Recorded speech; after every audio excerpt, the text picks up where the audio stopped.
what has definitely helped is the support of the team, that the guys are behind me and nobody looks at me and says she's a female sound engineer. And I mean, it's little things like that Yeah. people bring about, and it's like, why should they be a distinction? Yeah, If I'm exactly. qualified to do the work, I should just be addressed as a sound engineer.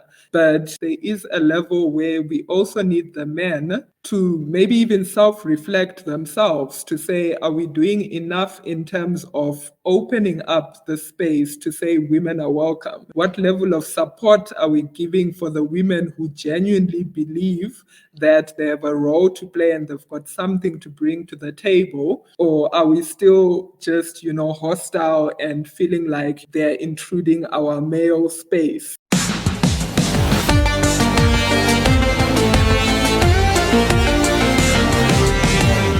Welcome to Events Demystified podcast, where we explore and demystify the world of in-person, virtual, hybrid event AV production and technology by sharing insightful tips, tricks and tactics to make your events a success. This podcast is brought to you by Trifan Events, a woman-owned boutique event production agency. And your host is Anca Trifan, a technical event planner and producer with almost 2 decades of hands-on technical experience in event production.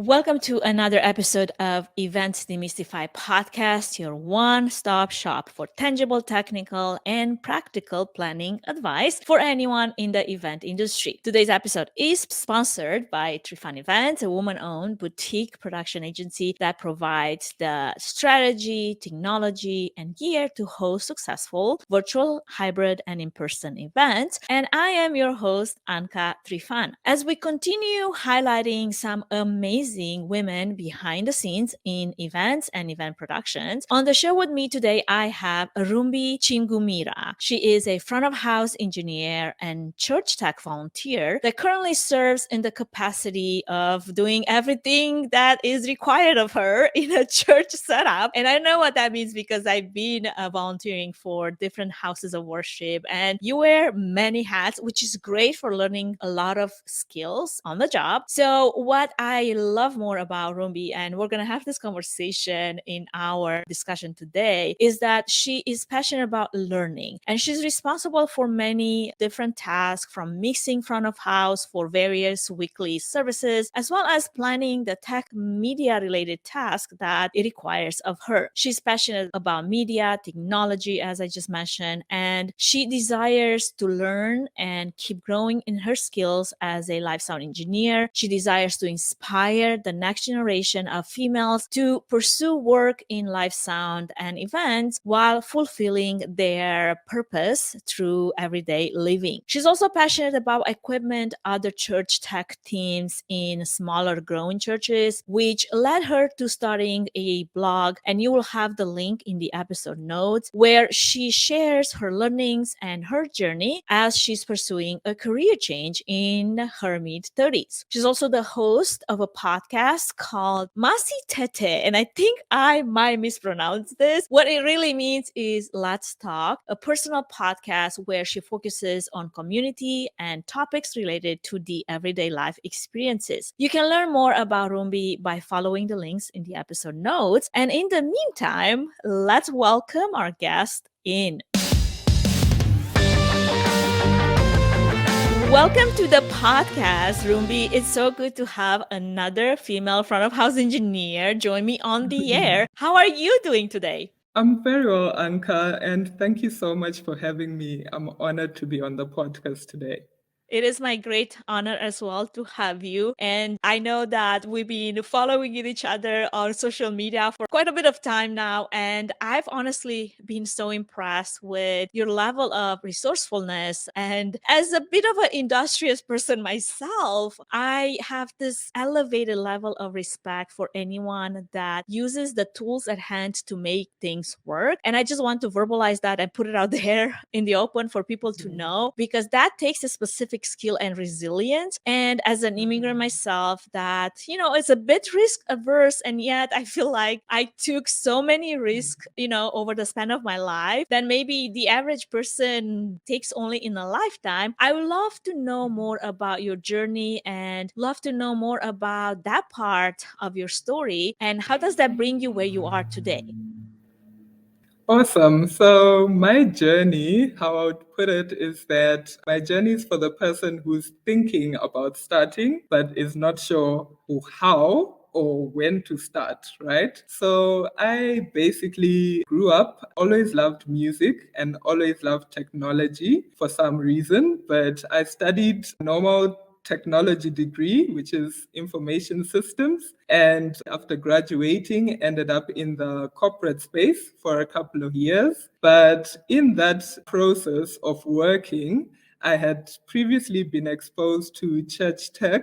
I think my first exposure was when I was still in high school. And I don't know if people would know this, but back then we had those projectors that you would write on, with a marker, the really old ones. I remember those fondly. I know we are in a different era right now, but that was my first introduction to the church tech space. So you were the projectionist?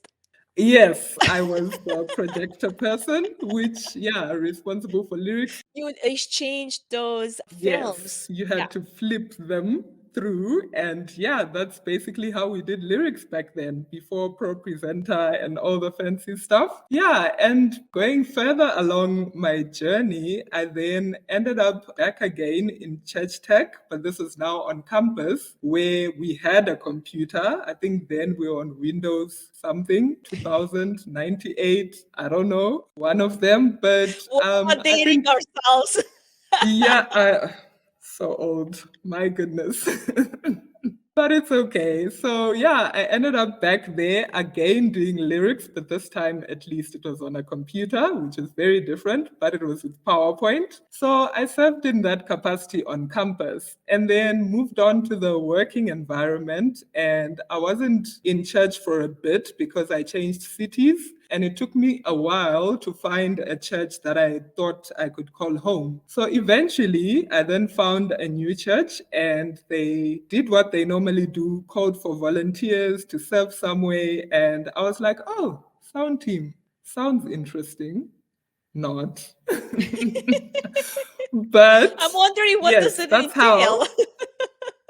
That's what happened. So I ended up in the sound team. And when I joined, I was absolutely clueless. Knew nothing about sound, had never touched a sound console before. But fortunately, I happened to join a team that was very open and very willing to welcome anyone who was willing to serve, and was committed to showing up. So fast forward to where I am now, I basically stayed in that church, and that's where I've been able to get the experience that I can say I've attained up to this day. So as I mentioned, I joined the sound team. And when I joined, I started with lyrics first. So like you mentioned in the intro, I do have a love for media and technology in general. So I started off doing lyrics and everything projector related. And with time, I then started learning the sound side of things. And I mean, when I started, I thought I was going to quit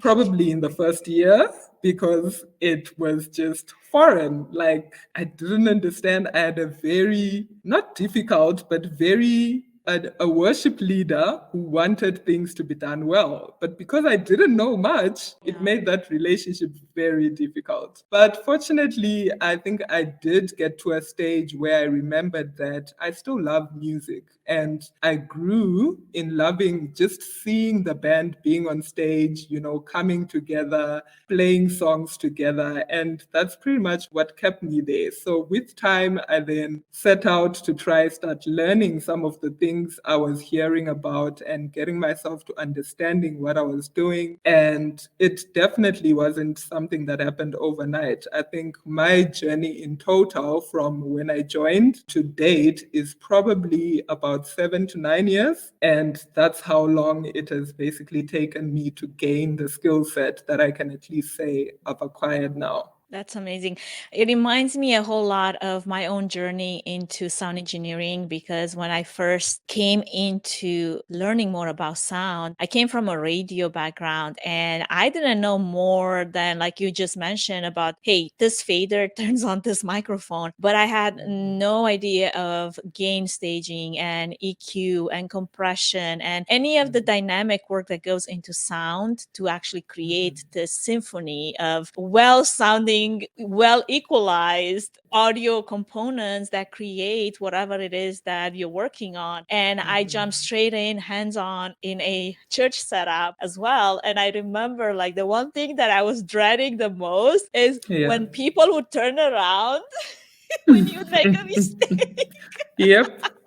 And Happens you all the time. knew you did not want people to turn around and look at Yeah. you, because somehow there's like a little feedback, or maybe someone on stage would be like, this microphone is not working, and you start like tapping crazy into the mic because you turn on the wrong mic or something, you know? And it was like one of those things. I'm like, oh shoot, they're turning back. This is the worst thing that can happen to you. But here's the thing: if you can build a little bit of thick skin from there and come back and not be embarrassed and ashamed that, oh yeah, shoot, I made a mistake. Oh, that orchestra that had 20 microphones on, it was way over my capacity to handle in that moment in time. But I'm gonna come back and do my best again next time and next time.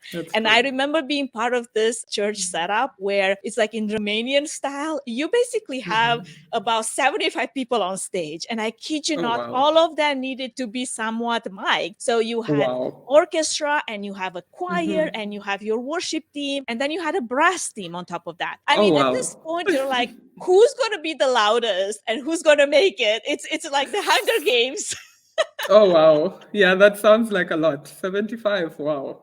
It's baptized me to learning how to actually, one, EQ properly so I can create the layering that I needed, to pan, to use the dynamics left and right, up and down, in all directions, to be able to make space for all these instruments, and then learn specifically for each instrument. Okay, so if this is a violin, what is the audio spectrum that it needs to take? If this is a voice, if it's a female, it's a male, if this is a tenor versus a bass, if this is alto versus soprano. So all those things became then part of my training. And this day, I do give it so much weight, like for anyone that starts in a church, especially a more modern worship setup, where you have to learn so many different skills. It's not just the pulpit, it's not just the pastor speaking mic, it's not just one singer with maybe one track. It's like a cacophony of sounds that you're going to have to figure out how you're going to manage. That gives you more training that 10 years in school reading, or trying to demo whatever it is that you need to demo is going to give you. And I'm excited when I, learn and hear the stories of people. And you're one of those where I've started knowing nothing. And here I was coming back week after week, because that takes a level of resilience, a level of passion. Why am I here? You know what I mean? It's like, why am I doing this? You wanted to serve in this capacity, but you could have served in any other capacity that less embarrassing at times, right? True. Does it take a particular personality to just build that kind of like thick skin where you're like, I am not going to stop in my pursuit to learn and work on my skills just because I'm not at a perfect level 10 right now, but I am on my way there? So I would say there's definitely a level of resilience that one needs to have, but I don't think it's a personality thing per se. I think for me, it stems from purpose, right? So when you understand your purpose, it doesn't matter what is being thrown at you. You won't easily give up on something because you believe it's connected to the purpose and what you are trying to achieve in your life in general. So I think for me, I can definitely say the one thing that kept me coming back was firstly just a desire to serve and understanding that, the work that I do fits into the bigger mission of the church and what they're trying to achieve, right? But I think beyond that, you definitely need to know what it is you are aspiring for. And that is what will be your drive. Because I feel like a lot of times, we have these dreams, they're so big, they look unattainable. And the assumption is, oh, if I just work on this in a year, I'll get there, but sometimes it's not a year, Yeah. And so it's really just understanding that to attain something, a lot of the times, to attain great things takes time. And in that, there'll be challenges, there'll be setbacks, but there's also opportunities to grow. And I think for me, that has been my biggest thing. I think you touched a bit on it earlier, where you were like, when you're in a church environment, you're most likely going to have more responsibility than what you're qualified for. But it's that opportunity to grow, it's that stepping out of your comfort zone weekly to say, you know what, I'm going to give it another go and continue pushing and continue going. And that's how you grow. And I think for me, it's definitely the space where I feel I've grown the most. I think if I were in a typical other, maybe in the events industry specifically, it would take me longer, because I think I spoke at the beginning in terms of resources, right? We're going to touch on that. But because I'm in an African context, right? We are here in South Africa. It's an African context. It's a church context as well. Resources are very limited, right? But you really get to realize that because resources are limited, it's also limited even from a team capacity, right?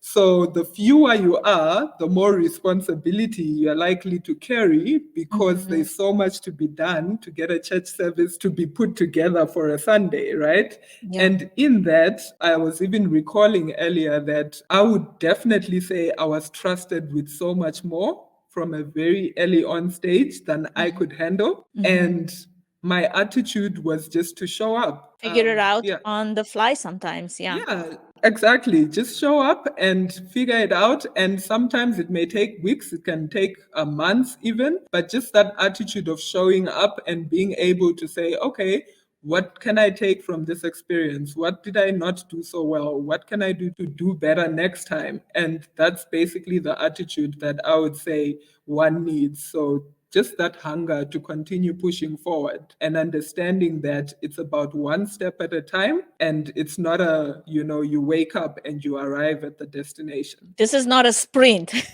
No. This is an endurance race. For sure. For sure.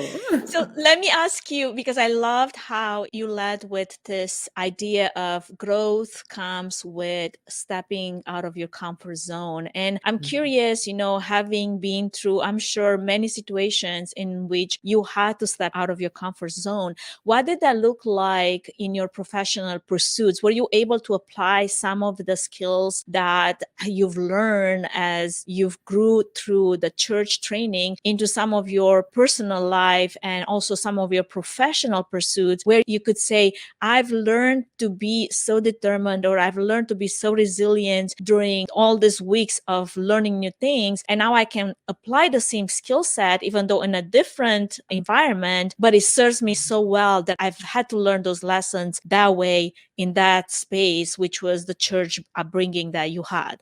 Okay, I think the first thing that comes to mind off the bat is that if you're going to work in the tech team, you need to be able to handle pressure, because it's a high pressure environment. And a lot of times people don't see how much of that pressure happens during the service or even leading up to the service, right? Because we are basically focusing on making sure things don't go wrong, right? Yeah. But you spoke about it earlier when you were using the example of, when something goes wrong on stage, for example, you haven't unmuted a mic and someone has started talking and people look back. That's pressure, And for me, it's definitely one of those things that I continuously highlight, even for new team members who come on board, to say, listen, this is a space where you actually learn how to deal with pressure. And I always joke around to say, you can put that on your CV to say works well under pressure. That's the best example of pressure one can actually face, because we underestimate that. I mean, from the beginning of the service, the band goes on, you have to be paying attention. And I guess that's also another skill I can highlight, attention to detail. And I always, use that even when I'm I'm giving feedback to some of the volunteers to say, listen, you can't be on your phone when the pastor is preaching and you are handling scripture, that's not paying attention, and it sounds small to somebody else, but those are some of the skills that you definitely attain in an environment like ours. And planning is definitely another one. I feel like for me, a lot of the success I've been able to get for events was not so much because I was extremely skilled in how sound is put together, but it was just my effective planning, being able to know Prepare. upfront. Yeah. What does the band need? How many microphones? What's the setup of the stage? And really give myself that time to prepare way ahead. I mean, I think my team knows very well. I'll be bothering the worship team for lyrics, when new songs come up, because yes, they know that lyrics are needed. And sometimes we underestimate the value of lyrics in a church service. But I'll be the first one to be like, guys, I need lyrics. Guys, have a new song on the song list. I need lyrics. Yeah, the idea of like being able to listen to whatever it is the place at that they planned for, and many times they would change it during the rehearsal, and that's drive you just a tiny bit nuts. First off, they didn't have time to rehearse that song, and it shows, And two, I didn't have time to listen to that song to understand, the dynamics, to understand like leading, like who leads, who follows, what is it that we're trying to accomplish. It goes in preparation, as you just mentioned, planning and preparation. Absolutely. Yep. Yeah, so those are some of the takeaways for me that I would say those are things you can apply even in everyday life. You want to be prepared for whatever opportunity comes in front of you. Paying attention, being able to be attentive to detail is something that, again, you can use in any environment.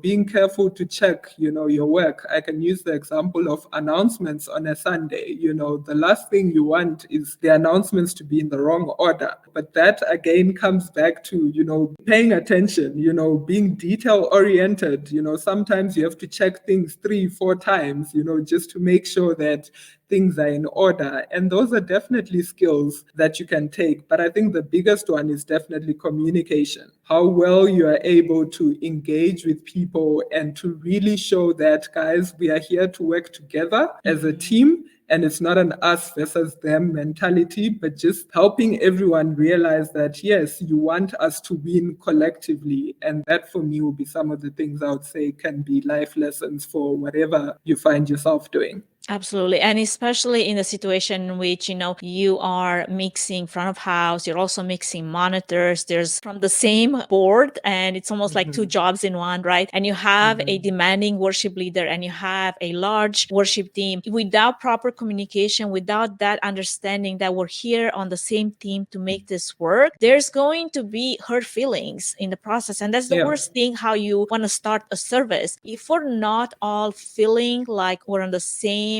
page in this, the audience will feel, because this is supposed to be a spiritual communion, like where the feeling that is getting expelled from the stage, it's supposed to elevate the audience, the members, the churchgoers. And if there's a little bit of discontent or there's a little bit of miscommunication, it does show. There's this flatness that happens, in their singing, and that something is wrong and it just doesn't feel right. It's hard to put your finger on it, but you just feel it. It's in the air. So there's many levels and responsibility that takes with that communication that you mentioned, where you're trying to keep things well managed at the same time without creating discontent, without creating any type of a negativity that could come within the team, but also expose the audience to without even realizing. And there's so much to be said here. I know that you mentioned a bit this idea of resourcefulness, and I love that because I led with that. And regardless which part of the world you're in, affordable, high quality pro audio gear sometimes seems like an oxymoron. And I know that especially when it comes to events, the industry has been grappling lately with ways in which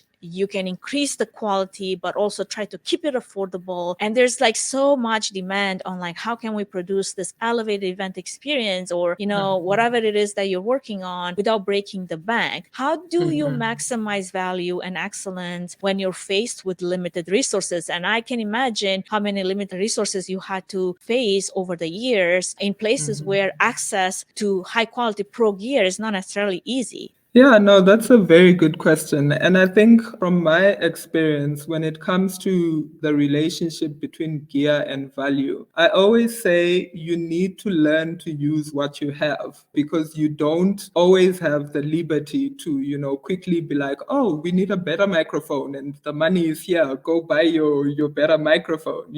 I think what tends to happen is that people walk in with the attitude that the gear is what's going to make this event perfect. And I feel it's inaccurate. It's definitely a misconception, because you can have the best gear in the world, but if you don't understand the process, of how everything works together, what adding a component to signal flow as an example, how it impacts things, then you're really not achieving much. So for me, what I would say is what has helped me is basically walking in with the attitude of, this is what I have. What can I do to use it to the best of my ability? Right? So that comes with understanding the gear that you have, understanding the limitations, but also just fitting that in with everything else. What are we trying to attain for this event? What's the goal?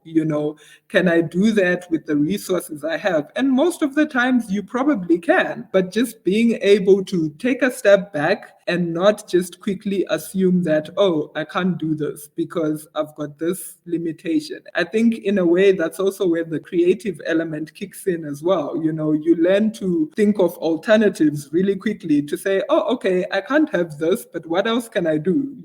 And try and find those alternatives that are within the reach of the resources that you have, and use that. Because I just feel a lot of the times we make excuses for the gear, and we don't take time to actually think, okay, what else can I try? Or how else can I achieve the same thing with what I have? And that's where it becomes very important.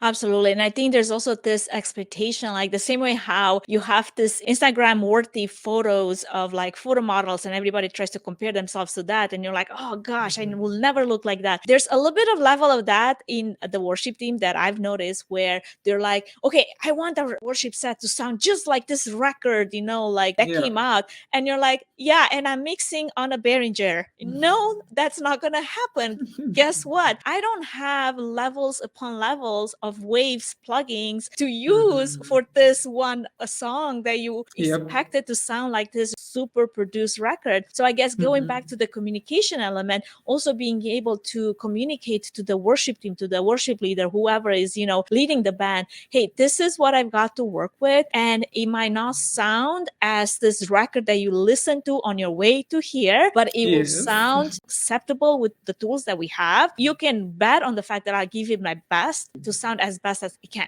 However, that expectation that now it's going to sound exactly like a record, that's a little bit like outstretched and unattainable in this situation. And I've seen that a lot from like worship leaders. Well, I don't understand all these tech tools, mixing board, so many buttons, but just make it sound like the record.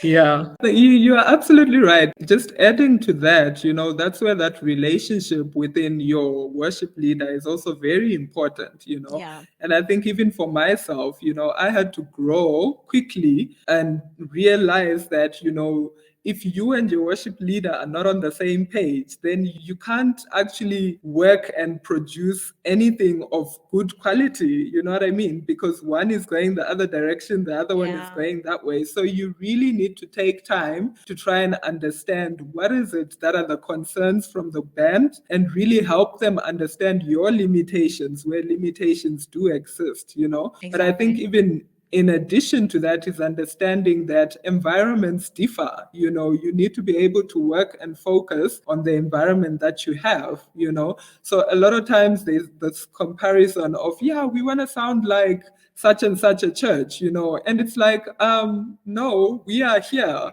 We are not that church, So again, just eliminating that comparison mindset and really understanding that, guys, this is where we are. This is the people we are serving. This is our community. What should we be working towards to serve our community best, and not trying to compare and trying to, be like the next person, because realistically speaking, you can't. It's two different WhatsApp groups. Exactly. No, totally. Well, Rumbi, hold that thought as we take a brief moment to acknowledge our podcast sponsor and supporter. We will be right back to continue this conversation. We're not done. We're just getting started. Awesome. Before we move any further, I wanted to give a quick shout out to our main sponsor, Trifan Events, which is a boutique event planning and production agency that will come alongside you, offering personalized event planning and technical support, strategic event design, production and technology management, and flawless execution for live, virtual, and hybrid events. The team at Trifan Events is passionate about planning and producing event experiences that get people involved with true moments of interaction, engagement, and co-creation, while offering white glove treatment throughout the entire planning process, enabling you to reach your event goals with the use of creativity, production tools, and event technology. Find out how Trifan Events can plan and produce your event become memorable. Go to trifanevents.com.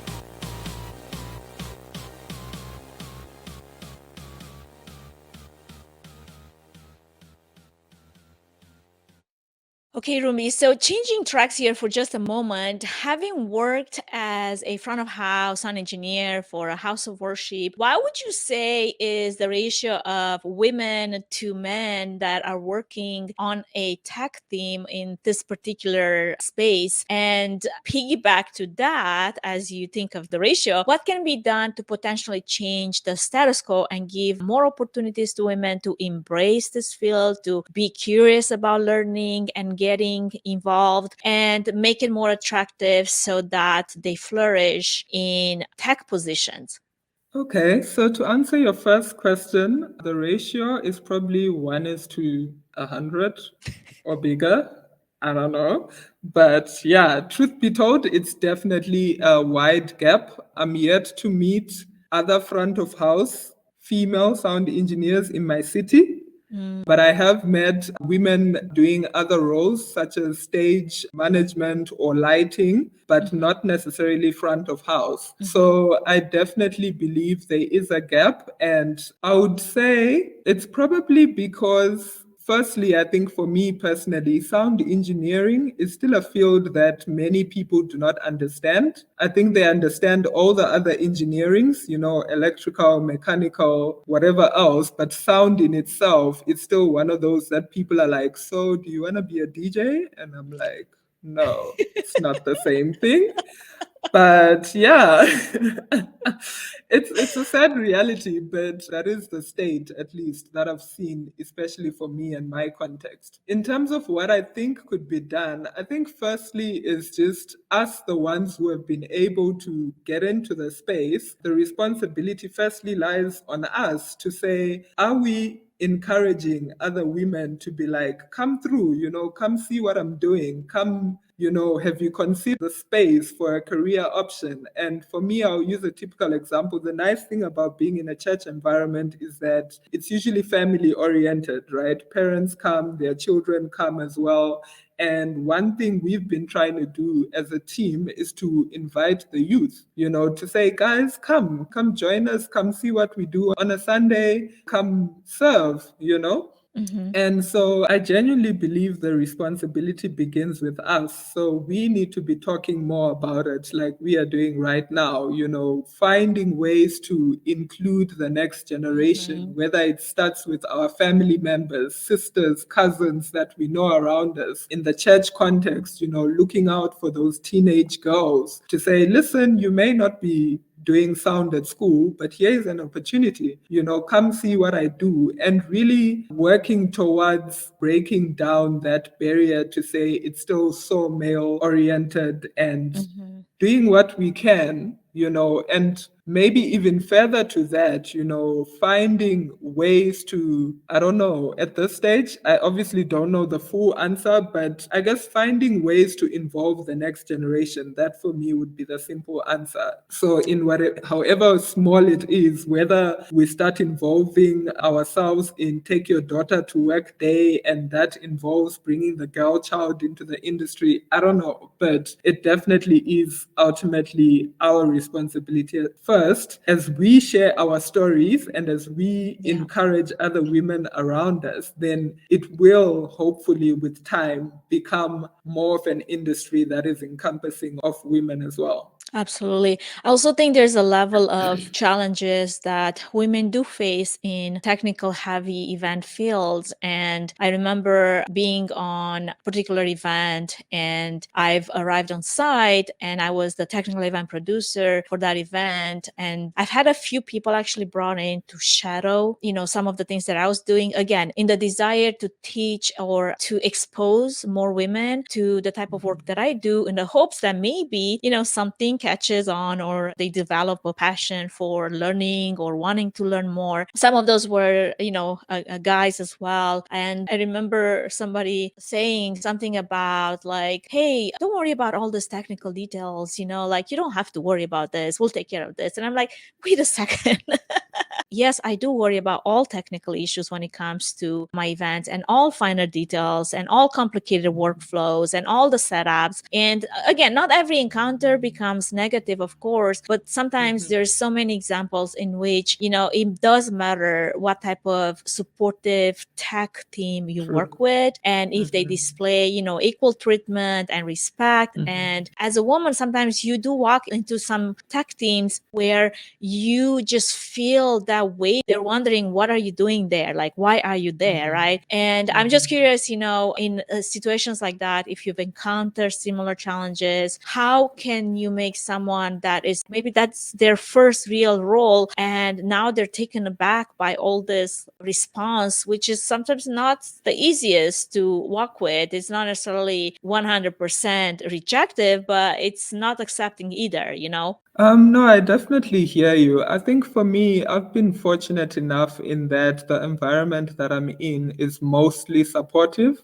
So at this stage, I'm still the only female on the team, even though, like I mentioned earlier, that we are trying to include our youth as well. There's one of the youth girls, she's been doing lyrics. She's done it a few times in the last month or so. But beyond her, when we speak of the core team, I'm still the only female. But I think for me, what has definitely helped is the support of the team, that the guys are behind me and nobody looks at me and says she's a female sound engineer, and I mean, it's little things like that people bring about, and it's like, why should they be a distinction? If I'm qualified to do the work, I should just be addressed as a sound engineer.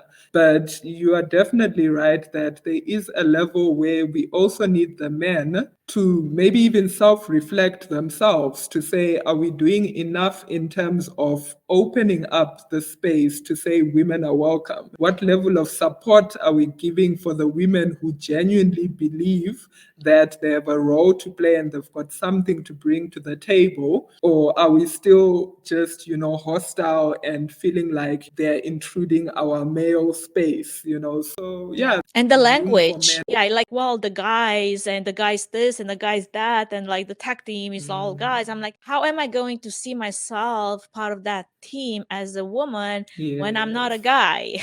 We're all techs, and like you said, gender shouldn't matter, and it has nothing to do with capability, skill set, and ability levels. And with that, I'm curious to find out, what does continuous learning look like for you as a front of house audio engineer as you pursue this desire to learn more, to enlarge your skill set and your knowledge in this field?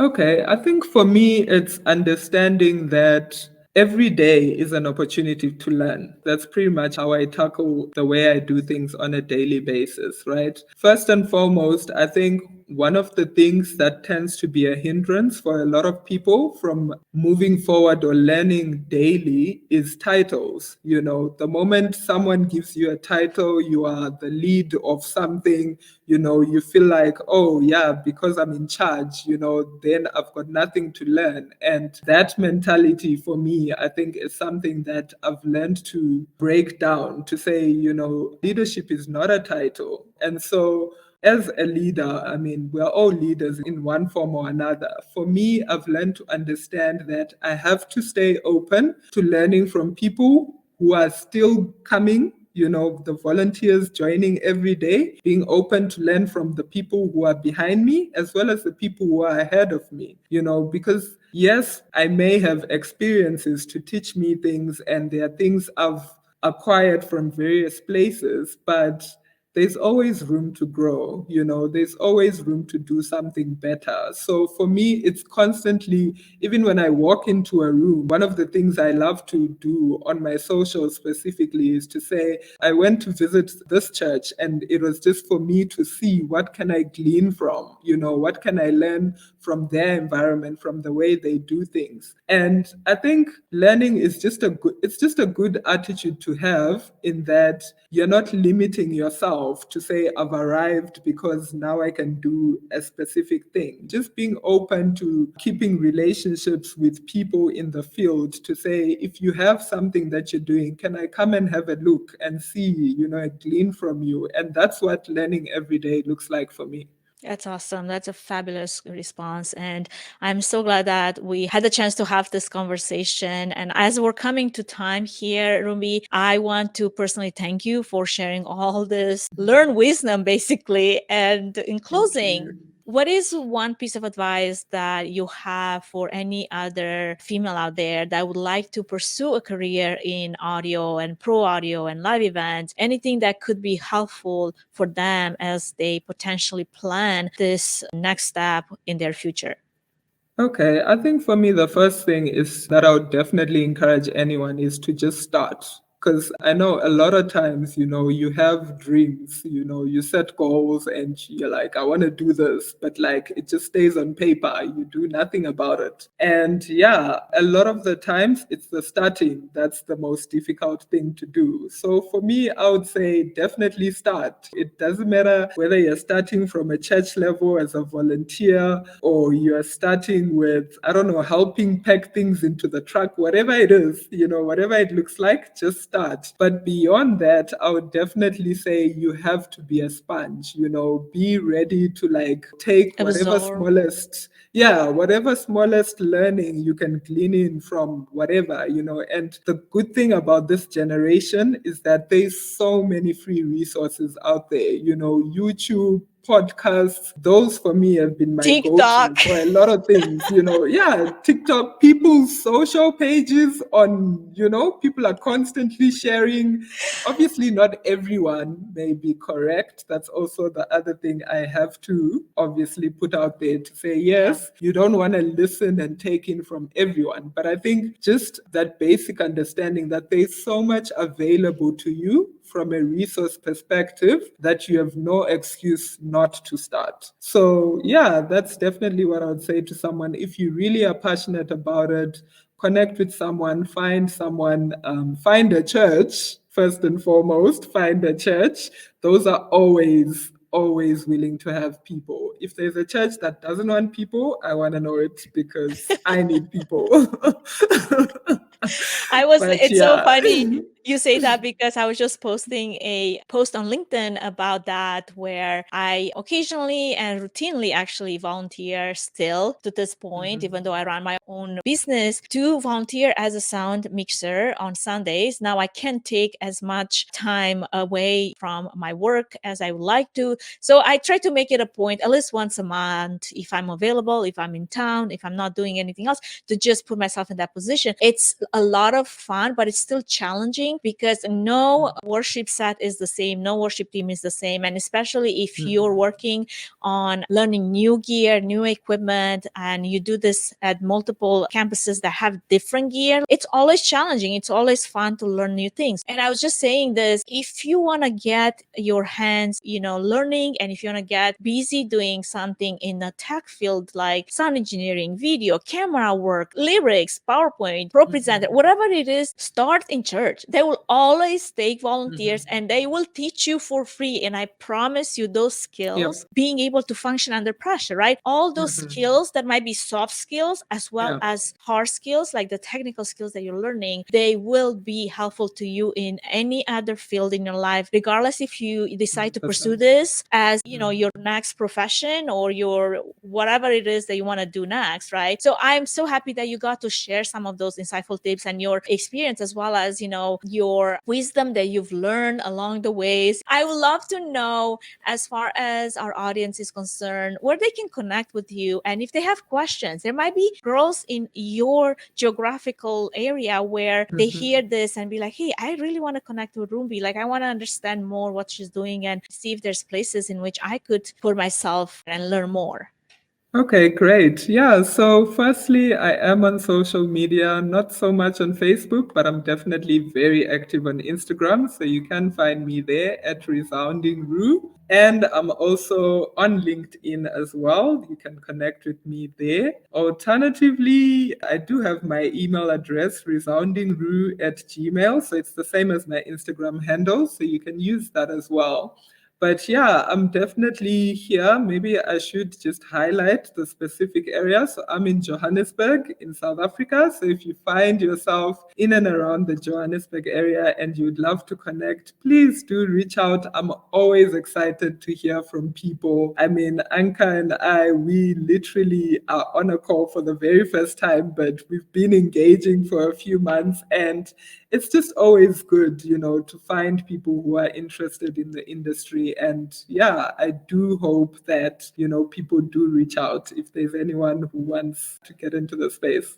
Thank you so much for your time with us today, Rumbi. And for everyone else that is listening, this is it for today's episode. Hope you enjoyed it as much as I did, and also learned a thing or two from Rumbi. I mean, she's got so many things to say, and I can only imagine how much more she's got to say, if we give you all the time. Do connect with her on social. I will have those links in the episode notes, as well as the link to her podcast. Thank you so much, everyone, for staying tuned all the way till the end. Make sure to subscribe so you don't miss our next episode coming out next Friday. And with that, I hope you all have a wonderful rest of your day. Till next time. Thank you for listening to the Events Demystified podcast. If you enjoyed this podcast, please take a moment to review it, rate it, and share it with other event professionals that could benefit from it. Connect with us on social at Events Demystified Podcast. We would love to hear from you and what you're up to. If you'd like to learn more about Trifan Event Services and find out if we're a good fit in supporting your event, can we help your event be successful with a 20-minute free consultation? Link in the episode's notes. Thanks for tuning in.